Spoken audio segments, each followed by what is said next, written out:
दोस्तों देखो, आज हम लोग एक टीवी में सॉफ्टवेयर बनाना सीखेंगे, एलसीडी टीवी। ठीक है, उसके लिए हम लोग को चाहिए एक प्रोग्रामर, जो कि RT8098 प्रोग्रामर है। इसका माध्यम से हम एलसीडी एलईडी टीवी जो डेड आता है, ब्लिंकिंग करता है, उसको हम लोग सॉफ्टवेयर के माध्यम से रिपेयर कर सकते हैं। ठीक है, ये प्रोग्रामर के माध्यम से। ठीक है, ये देखो बीजे का लगा हुआ है। ये टीवी में हमारा सॉफ्टवेयर का प्रॉब्लम है। आप देखो, इसको ऑन कर रहा है हम लोग, ये लाइट आ गया। ठीक है, अब ये लाइट आ गया, ये सॉफ्टवेयर का प्रॉब्लम है, इसलिए ये ब्लू कलर चल रहा है, जो कि ऑन होने पर ये ब्लू कलर आता है। लेकिन अब ये रेड कलर नहीं हो रहा है स्टैंड बाई का। जिसको हम लोग ऑन करेंगे, ऑन करने से भी देखो ऑन नहीं हो रहा है कुछ भी, रिमोट करने से। ठीक है, देखो हम लोग का रिमोट ठीक है। देखो सिस्टम हम लोग टेस्ट कर रहे हैं, हम लोग टेस्टर में टेस्ट कर रहे हैं, रिमोट ओके काम कर रहा है। लेकिन हम लोग का टीवी ऑन नहीं हो रहा है। टीवी जब स्टैंड बाई, अभी स्टैंड बाई में है, स्टैंड बाई तो नहीं बोलेंगे, स्टैंड बाई डेड है अभी। स्टैंड बाई जब होगा ये रेड जलेगा, और जब ऑन होगा उस टाइम ये ब्लू होगा। लेकिन अभी ऑन करने के बाद ही देखो, ऑन करने के बाद ही ये ब्लू होकर बैठता है, क्योंकि ऑन होने का बाद आना चाहिए ना, स्टैंड बाई रिलीज होने के बाद। लेकिन ये ऑन कर रहा है हम लोग, पावर दे रहा है इसमें, तो ये ब्लू कलर होकर बैठ रहा है। इसमें हम लोग का ऑन नहीं हो रहा है, ऑन नहीं हो रहा है। ठीक है, ऑन नहीं हो रहा है। तो इसको हम लोग क्या करेंगे, RT8098 का जो प्रोग्राम है उसको हम लोग कंप्यूटर से ऑन करेंगे। देखो यहाँ पर मेरा है RT8098, ये प्रोग्राम को खोल रहे हैं हम लोग।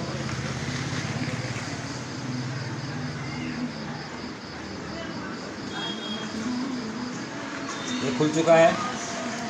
उसके बाद हम लोग इसको VGA के माध्यम से कर रहे हैं। VGA के माध्यम से नहीं, हम लोग को EEPROM जो IC है, प्रोग्राम IC है, उसको निकाल के यहाँ पर डाल के हम लोग को प्रोग्राम करना पड़ेगा। तो हम लोग इसका माध्यम से देख रहे हैं पहले।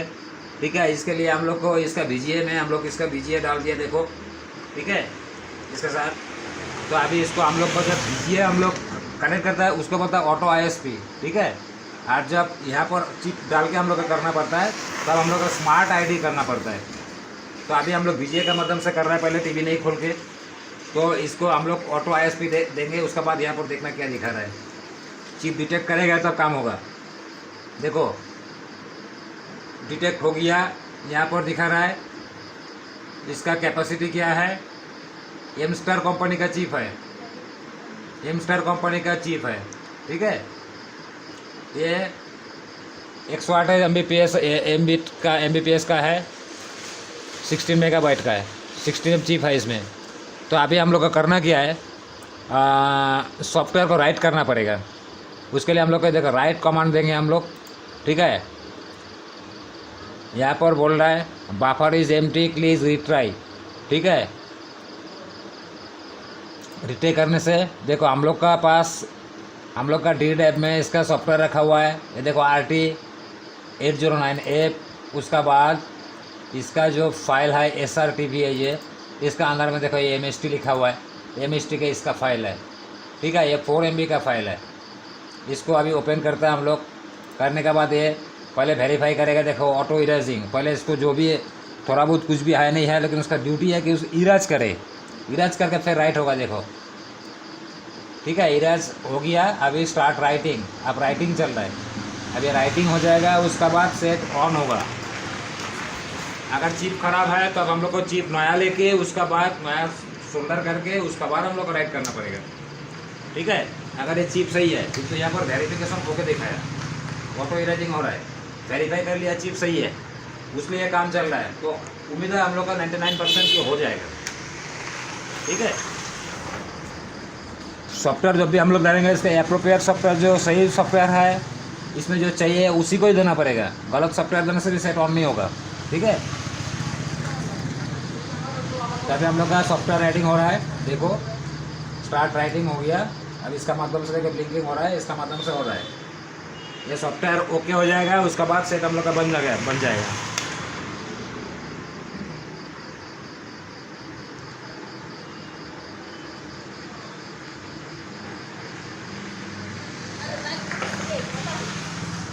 इसका ज़्यादा टाइम लगता है 10 मिनट, मैक्सिमम 10 मिनट 8 मिनट ऐसा कुछ टाइम लेता है ये।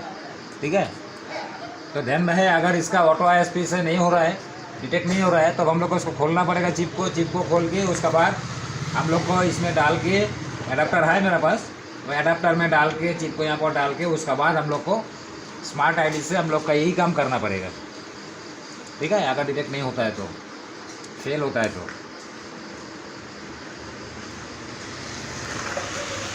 इसका माध्यम से कोई भी टीवी का मॉनिटर का सॉफ्टवेयर हम लोग रीड राइट इरेज कुछ भी कर सकता है।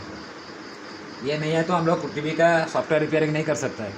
सॉफ्टवेयर के वजह से सॉफ्टवेयर का जो आईसी होता है ईप्रोम आईसी अगर डैमेज हो गया, डैमेज होने के बाद हम लोग को नया आईसी डालना पड़ेगा, नया आईसी डाल के उसके बाद प्रोग्राम करना पड़ेगा। तो ये प्रोग्रामर अगर नहीं है तो वो काम नहीं कर सकते हम लोग, ये एकदम कंपल्सरी है, ठीक है।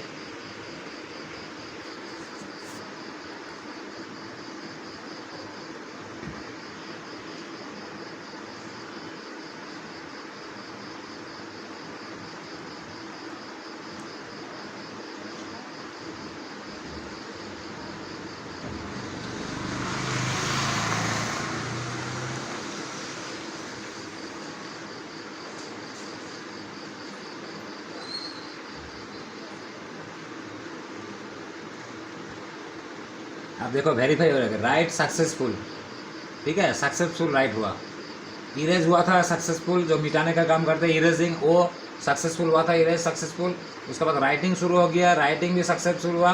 अभी ऑटो वेरीफाइंग, आप उसको अंदर का जो चिप का अंदर में चिप को और उसका जो प्रोग्राम है इसका वेरीफाई कर रहा है। प्रोग्राम वेरीफाई सक्सेस होगा तो सोचो कि हम लोग का टीवी ऑन हो जाएगा। अरे वेरीफाई में अगर फेल हो गया इसका मतलब मैचिंग नहीं हुआ या चिप में प्रॉब्लम है तो सेट ऑन नहीं होगा। और ये जब भी और ये स्टैंड बाई में ऑलवेज रेड होता है, जब टीवी चालू होता है तो अब ये ब्लू होता है, ठीक है। तो यहाँ पे हम लोग का ऑन दिखा रहा है, मैंने इंडिकेटर का हिसाब दिख रहा हूँ। एक्चुअली जब भी ऐसा होगा कि इस टाइप का जो बोर्ड होता है, ठीक है, B59 बोर्ड, ये सब में जब ऐसा प्रॉब्लम आएगा B59 B39, तो ये सब में जब ऑन करने के बाद ये आ रहा है तो सोचो कि सॉफ्टवेयर का प्रॉब्लम है। सीधा इसको VGA केबल से कनेक्ट करो, ऑटो आईएस पे मारो, फेल हो गया तो उसको चिप निकालो, चिप निकाल के इसमें अडेप्टर में डाल के फिर स्मार्ट आईडी में क्लिक करना है।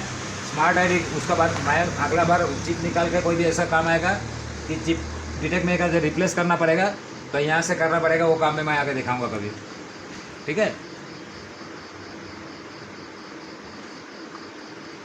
अब देखो ऑटो वेरीफाइंग चल रहा है, वेरिफिकेशन सक्सेसफुली। आप देखो इधर देखो, टीवी देखो, टीवी देखो, ऑन हो गया TV, verification successfully TV on हो गया, है ना। तो अभी देखो हम लोग अगर रिमोट मारता है तो स्टैंड बाई होने से ये लाल होगा, देखो लाल हो गया, है ना, स्टैंड बाई में लाल होगा। ये जब ऑन करेगा हम लोग, ऑन करने के बाद हम लोग का नील होगा तो मतलब ऑन हो गया, ठीक है। देखो इसको ऑन कर रहे हैं हम लोग, देखो ब्लू हो गया मतलब ऑन हो जाएगा। अभी तो सॉफ्टवेयर मार दिया ओके हो गया, टीवी तो ऑन होगा, उस टाइम ऑन नहीं हो रहा था, सिर्फ ब्लू कलर आ रहा था, इसका मतलब सॉफ्टवेयर प्रॉब्लम है, ठीक है। तो कोई भी इस टाइप का आएगा सॉफ्टवेयर रिलेटेड प्रॉब्लम तो हम लोग का ये RT8009F का प्रोग्रामर खरीदना पड़ेगा। इसका माध्यम से हम लोग कोई भी सॉफ्टवेयर रिलेटेड जो प्रॉब्लम होता है उसको हम लोग सही कर सकते हैं, ठीक है। तो आज का ये वीडियो अगर आपको अच्छा लगा लाइक शेयर जरूर करना, कमेंट भी करना, ठीक है। चलो।